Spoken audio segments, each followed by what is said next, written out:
il mister del Nicosia Fabio Picone. Esordio stagionale per la squadra allenata da mister Picone, una sconfitta, ma la sensazione è che la sua squadra abbia ampi margini di miglioramento e che possa lottare per i vertici della classifica non appena inizierà il campionato. Quali sono gli obiettivi stagionali del Nicosia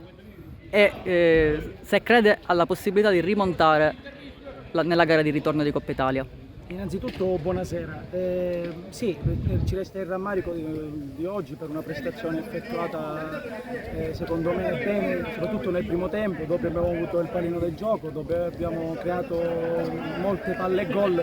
però la mia squadra in questo momento è un cantiere aperto e giustamente magari siamo in un periodo di preparazione, quindi magari troppi gol sbagliati sono dovuti anche ai carichi di lavoro, veniamo da un periodo, oggi è una giornata molto calda e devo fare anche i complimenti all'Ascari che ha saputo tenere botte ed è stata sempre sul pezzo durante l'arco della gara. Per quanto concerne gli obiettivi stagionali, noi siamo una matricola e come tale il primo pensiero è puntare alla salvezza il più velocemente possibile, perché siamo in un girone C, un girone tosto dove molte squadre sono attrezzate per poter far bene. E il presupposto invece per la Coppa, per il ritorno, penso che ancora il risultato è in bilico e tutto ancora è possibile. Abbiamo le carte in regola per poter magari ribaltare il risultato.